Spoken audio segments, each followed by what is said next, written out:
Okay, let's get started. Welcome to First Class Options. I'm Henry Forbes, and I am not a financial expert or an options instructor. I'm just an investor sharing my strategies.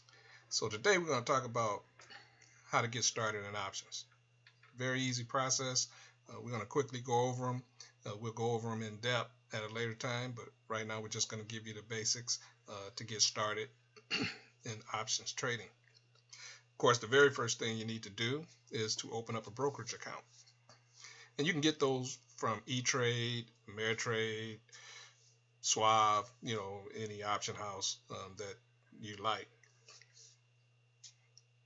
I know for E-Trade, you don't need any money to open up an account, but of course you have to put some money in that account if you're going to actually trade. I know a lot of option houses have different fees for their trading, so you may want to do some comparing of the brokerage houses. Some have less fees, some have no fees. You may want to pick the one that's best for you based on their platform, how easy it is for you to use and understand. I use E-Trade, not suggesting that to anybody, but that's just the one that I prefer. Second, you want to get approved to trade options. So when you apply to open up your account, make sure that you apply to a level that's going to give you the opportunity to trade options. With E-Trade, that's going to be a level 3. You want to apply and make sure you get a level 3 so that you can trade credit spreads, debit spreads, and things like that.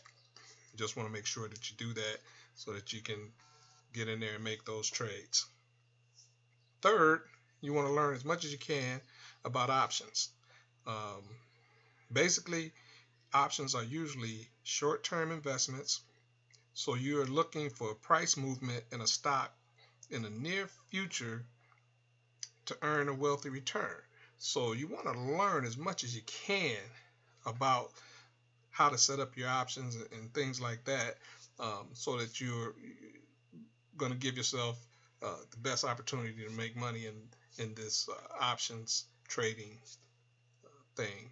So you want to keep learning and learn as much as you can.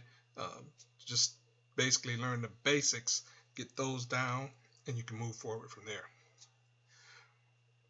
there. Next, you may want to do some paper trading, as they say. Uh, Not a lot of the platforms have paper trading. I know E-Trade does not, but they're working on a platform right now that'll allow their customers to trade without actually using real money. Um, you can do it in stock, but they don't have an option platform where you can practice.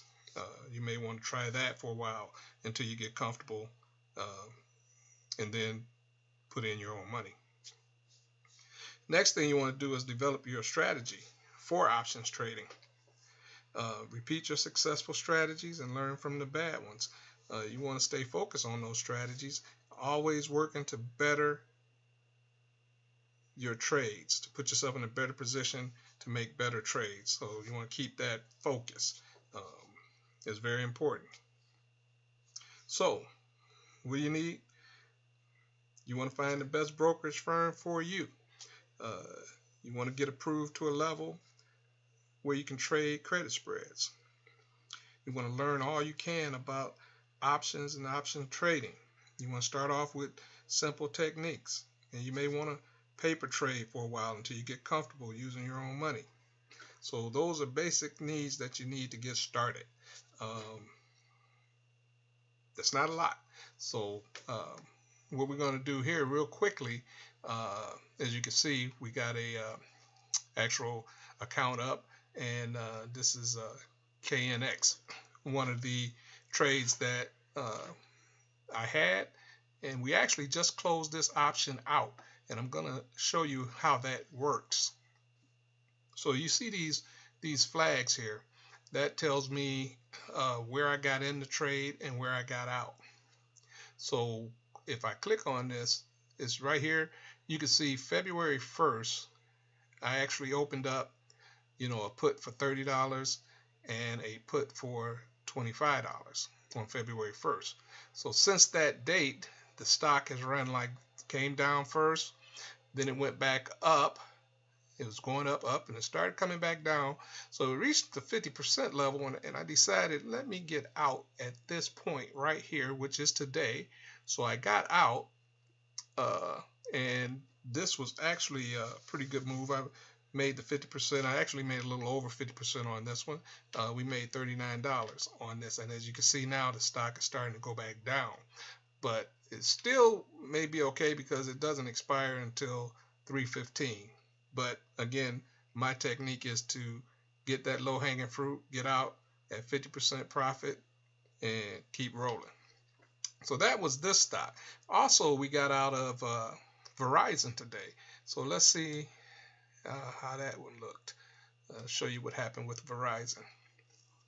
So here we go. Here's Verizon's stock here.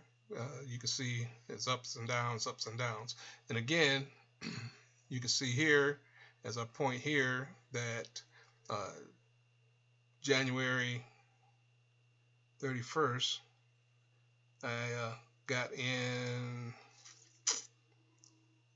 at 50 and 55. We got this option here, and Verizon was going down, down, down, down, down. Then it turned around and started swinging back up, and it's actually still on the upswing.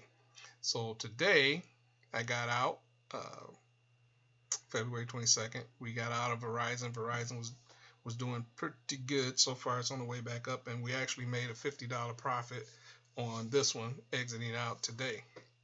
If you look over here on the side, you can see where those options were closed out today, and we still have a few options over here that are going. So things aren't going too bad, but you can't panic when you see the stock go down. It's going to come back up eventually, and we look for certain indicators that prove that. So that's you want to be patient, but you also want to be disciplined in getting out at that 50% mark. You don't want to be greedy. You want to go ahead and hold that strategy and take that money when it's available. So this will be the end of this podcast today. Hopefully it was informative. And remember, investing can be profitable if you have a strategy. This has been Henry Forbes. Thank you for listening.